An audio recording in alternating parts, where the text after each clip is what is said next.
It's week 3 of the NFL, and we give you our best 3 bets for this Sunday, and it all starts right now.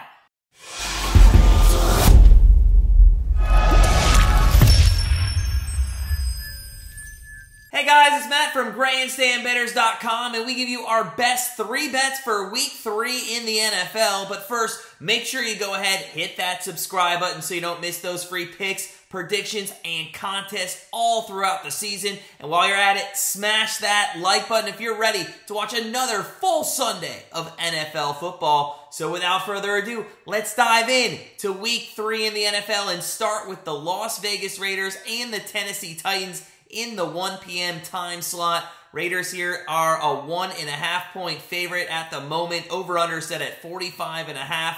Titans come into this game 0-2, trying to forget about what happened on Monday Night Football against the Bills after losing 41-7. And honestly, we don't even think that dictates how bad the game was for Tennessee. Ryan Tannehill, before he got replaced by Malik Willis, went 11-20 for only 117 yards and 2 touchdowns, but he did throw also a pick 6. Derrick Henry was also replaced in the third quarter, had only 13 rushes for only 25 yards, which is 1.9 yards per rush. So what about their defense? Well, they just gave up a cool 414 yards to the Buffalo Bills, including Allen's 317 yards with 4 touchdowns, 3 of which went to Diggs, who also had 12 receptions for 148. So what is the good news for this team? Well, not much, but you could say that the good news is they do get to play a Raiders team who just gave up 143 rushing yards on the ground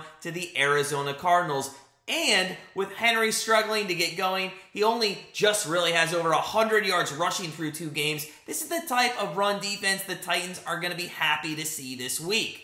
Now, like the Titans, the Raiders are also 0-2 on the season, dropping games to the Chargers and Cardinals. And what a collapse last week against the Cards, as they had a 20-0 lead in that game in the third quarter and eventually lost in overtime.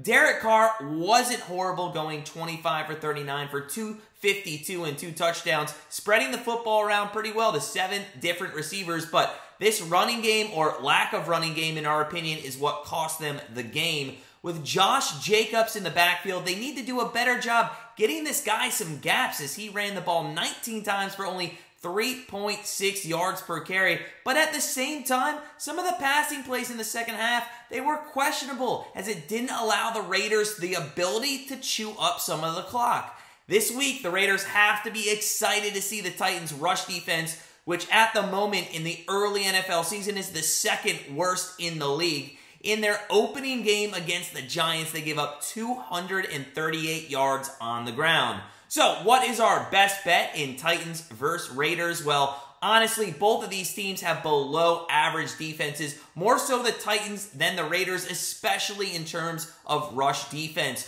So look for both these teams to run the football this week, and for Henry and Jacobs to have much better games than they've done thus far through 2 weeks of the season. With both these teams running the ball, you'd think we'd look at the under here. However, both these teams, despite having running backs, continue to remind us of the Cleveland Browns. No matter how much they should run the ball, they still stick with a very balanced attack, and both these teams will pass for more than 30 times also in this game. So with our best bet for Titans-Raiders, we're going to take over 45.5 points. Now, with our second bet for week number 3, we're going to look at a marquee matchup between the Green Bay Packers and the Tampa Bay Bucs in the 4:25 p.m. Eastern time slot. Bucs at the moment, minus 1.5 point favorites, over-under set at 41.5. The Packers, they're now 1-1 after owning the Bears yet again on Sunday Night Football, 27-10 last week. Aaron Rodgers had a very easy game, as he was not needed much because Aaron Jones averaged 8.8 yards per carry. Jones ended the game with 15 carries, 132 yards, and a touchdown. And Rodgers, he did hook up with Sammy Watkins for 93 of his 234 yards through the air, and the Packers cruised to victory.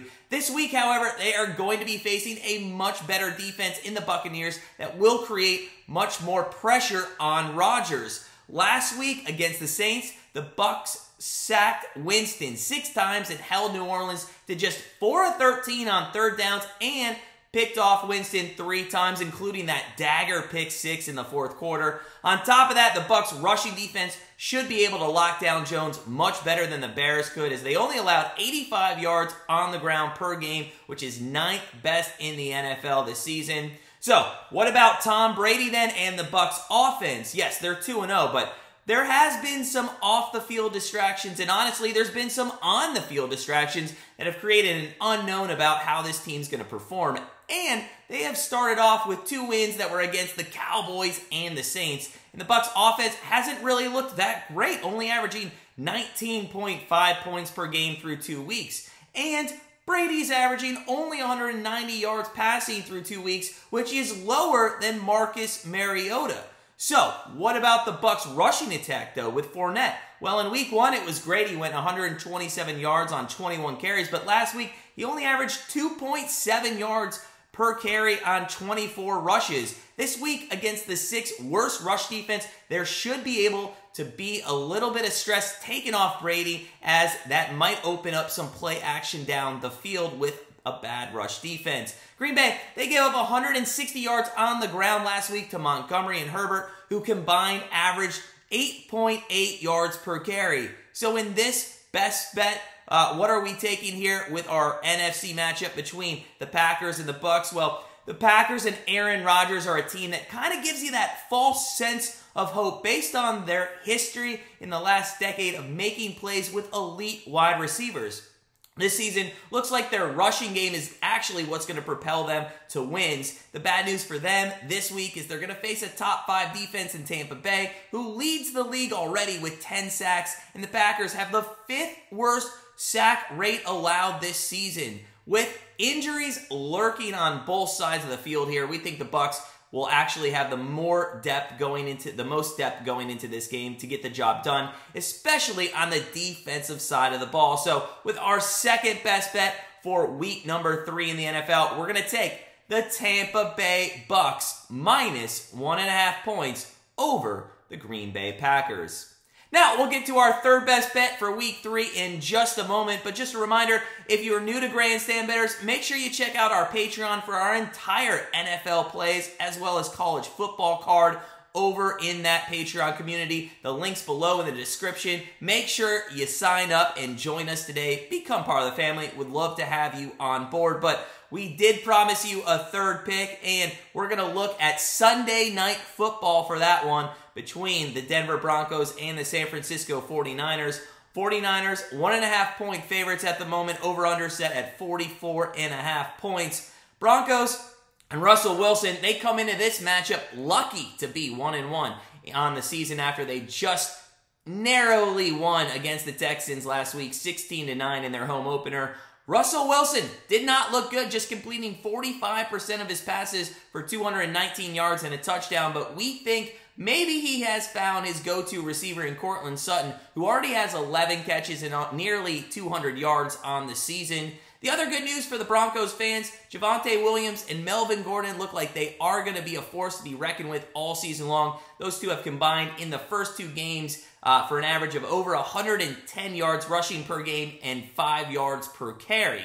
Unfortunately for the Broncos, they're going to be facing the second best rush defense in the league, as the 49ers have only given up 134 rushing yards on the season, including last week's 36-yard shutdown of the Seahawks. So, just pass against the 49ers, right? Well, they also have the best secondary in the NFL after 2 weeks, and through the season, they're only allowing 142 yards through the air. But that's a little skewed considering that in week 1, they were playing underwater against the Bears, but they did give up almost 200 yards to Geno Smith. So let's talk about the 49ers. Well, first and foremost, we all know Trey Lance last week against the Bears, out for the season now. So the decision to sign Garoppolo definitely was the right move in the offseason. Now, we feel for Lance, but honestly, we were never high on this guy, and we saw the 49ers offense come alive with Jimmy G once he got into last week's game. You could tell that there was still some rust as he finished 13-21 passing for only 154, but when you have the rushing attack that the 49ers have, you don't really need to throw the ball much.